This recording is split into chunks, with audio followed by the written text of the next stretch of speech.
இந்த electric version choose பண்ணுறதுக்கு அந்த ஐஸே நம்ம சூஸ் பண்ணிட்டு போயிடலாம். ஏன்னா அதில் வந்து நமக்கு லிக்விட் கூலில் 155 சிசியில் தரமான இன்ஜின் இருக்கும். ஸோ அதில் வந்து நல்ல ஒரு மைலேஜ் அண்டு நல்ல ஒரு பர்ஃபார்மன்ஸ் கிடைக்கும். ஸோ அதை சூஸ் பண்ணிடலாம்.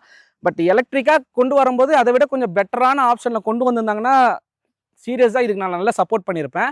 பட் எனக்கு அது ஒன்று தான் மைனஸ். பிகாஸ் இதோடைய ப்ரைஸ் நம்ம எடுத்துக்கும் போது இன்னும் அனௌன்ஸ் பண்ணலை. ஆனால் கெஸ்ஸிங் பார்த்தீங்கன்னா அரௌண்ட் 2 to 3 lakhs இருக்கும் அப்படின்ற மாதிரி கெஸ்ஸிங் இருக்குது எலக்ட்ரிக் வெர்ஷனாக வரனால. ஆனால் ஐஸை கம்பேர் பண்ணும்போது அதை விட கொஞ்சம் கம்மியாக தான் இருக்குது பர்ஃபார்மன்ஸ். அப்படின்னும் போது 1.5 லட்சத்துலேயே நமக்கு ஐஸ் இன்ஜின் கிடச்சிரும். ஏராக்ஸ் 155 பார்த்தீங்கன்னா 1.5 லட்சத்துலேயே நமக்கு கிடைக்கும். ஸோ அப்படின்னும் போது அதை தான் சூஸ் பண்ண தோணும் நிறைய பேருக்கு இந்த எலக்ட்ரிக் போகிறத விட. பட் மேபி இந்த ஃபியூவல் தட்டுப்பாடு இருக்குது, நான் வந்து எனக்கு வந்து ஐஸ் வேணாப்பா, நான் எலக்ட்ரிக் தான் பார்க்குறேன் அப்படின்றவங்களுக்கு தாராளமாக இந்த எலக்ட்ரிக் வந்து சூஸ் பண்ணலாம். ஏன்னா நெகட்டிவிட்டின்றது சில விஷயம் தான். அந்த எலக்ட்ரிக்கான அந்த லேக் அந்த ஃபீல்ன்றதுலாம் டிஃபால்ட்டாக இதுலேயுமே வந்து நமக்கு வரதான் செய்யுது. ஸோ அதெல்லாம் தவிர்க்க முடியாது.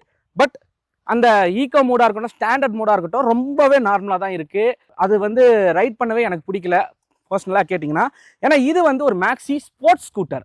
அது எலக்ட்ரிக்கில் வருதுன்னும் போது இதோடைய பர்ஃபார்மன்ஸ் எந்த லெவலில் இருக்கணும், அந்த பர்ஃபார்மன்ஸ் அவுட்புட் பார்த்தீங்கன்னா எனக்கு ஸ்போர்ட்ஸ் ரைட் மோடில் தான் கிடச்சிது. ஸ்போர்ட்ஸ் ரைட் மோடில் சும்மா பிச்சுன்னு சீரின்னு போகுது வண்டி வேறு லெவலில். அதே மாதிரி இதோடைய சஸ்பென்ஷன் ஃப்ரண்ட்டில் டெலிஸ்கோபிக், ரியரில் ட்வின் ஷாக் அப்சர் அல்டிமேட்டாக இருக்குன்னு தான் சொல்லி ஆகணும். ஏன்னா நான் வேணும்னா இதை வந்து ஒரு ஏடிவி ஸ்டைலில் அட்வென்ச்சர் ஸ்டைலில் தான் வந்து ரைட் பண்ணி பார்த்தேன். சஸ்பென்ஷன் வந்து ரொம்பவே குஷனபிளாக நல்ல ஒரு கம்ஃபர்ட் வந்து கிடைக்குது, சீட் வைஸுமே சரி.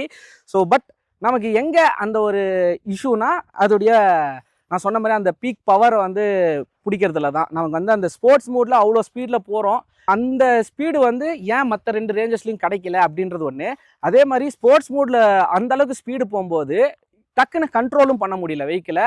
ஏன்னா பிரேக் வந்து தரமாக இருக்குது. பிரேக் வந்து ஃப்ரண்ட் அண்ட் ரியரில் டிஸ்க் பிடிச்சனால பிடிச்ச உடனே வந்து பிரேக் வந்து அப்ளை ஆகி இன்ஸ்டண்ட்டாகவே நிறுத்த முடியுது வண்டியை.